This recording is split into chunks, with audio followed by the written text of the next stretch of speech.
नमस्कार। पेरिस 2024 के तमाम अपडेट्स के साथ मैं महावीर रावत आपके सामने हूं और गुरुवार का दिन कई मायनों में भारत के लिए ऐतिहासिक रहा। इस दिन भारत को एक सिल्वर मेडल और एक ब्रॉन्ज मेडल मिला है, तो कई मायनों में 2024 पेरिस ओलंपिक्स का ये सबसे बेहतरीन दिन भारत के लिए गुरुवार का दिन रहा। नीरज चोपड़ा से हर हाल में गोल्ड की उम्मीद थी, लेकिन फिर भी कई मायनों में इस खिलाड़ी ने गुरुवार को इतिहास रच दिया और भारत के एथलेटिक्स की दुनिया में ये सबसे कामयाब खिलाड़ी रहा। नीरज चोपड़ा 89.45 का थ्रो उन्होंने फेंका और सिल्वर मेडल वो जीतने में कामयाब रहे। जी हां, टोक्यो में उन्होंने गोल्ड जीता था, यहां पर उन्होंने सिल्वर जीता था। हालांकि प्रदर्शन उनका हमेशा ऐसा रहा है कि गोल्ड की उम्मीदें रही हैं, लेकिन फिर भी कई मायनों में ये अपने आप में एक कमाल कर देने वाला प्रदर्शन रहा। और एक नजर डालते हैं कि उनका जो इवेंट रहा जेवलिन, उसमें वो कौन से मेडलिस्ट थे, लेकिन ये बिल्कुल इतिहास में पाकिस्तान के लिए भी बहुत बड़ा दिन है। अरशद नदीम गोल्ड मेडल उन्होंने जीता, एक नहीं दो बार उन्होंने 90 मीटर का जो बैरियर था वो तोड़ा। 92.97 के साथ उन्होंने एक रिकॉर्ड बनाया। भारत के नीरज चोपड़ा सिल्वर मेडल पे रहे और ग्रेनाडा के एंडरसन पीटर्स ब्रॉन्ज मेडल पे रहे।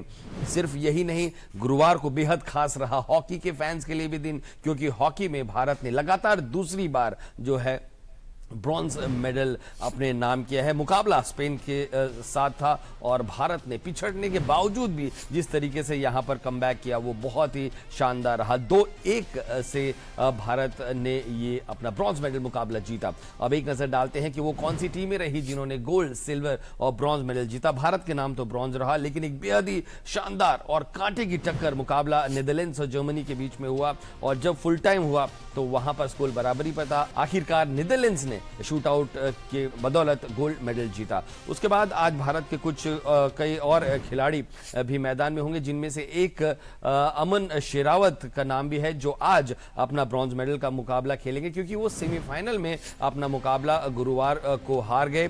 जापान के री हिगुची से उनका मुकाबला था और टेक्निकल की वजह से 10-0 से वो हार गए, लेकिन अभी भी ब्रॉन्ज की उम्मीद अमन शेरावत से बची हुई है। और एक नजर डालते हैं कि ब्रॉन्ज में जब अमन जाएंगे तो वो किसके साथ मुकाबला होगा, क्योंकि वो सेमीफाइनल में हारे हैं, तो ब्रॉन्ज मेडल का मुकाबला उनका देखते हैं। दारियन तोइक्रूज इनसे उनका मुकाबला है और उम्मीद करते हैं कि एक और मेडल का इजाफा यहां से हो सकता है।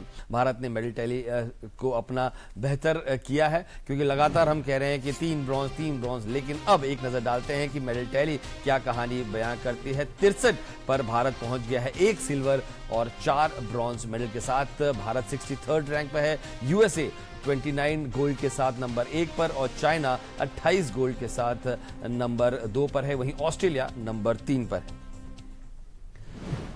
तो गुरुवार का दिन भारत के लिए बेहद खास रहा। एक नजर डालते हैं कि शुक्रवार को वो कौन से मुकाबले हैं जहां पे भारत कुछ उम्मीद कर सकता है और अगर बेहतर प्रदर्शन रहा तो मेडल भी भारत के नाम हो सकता है।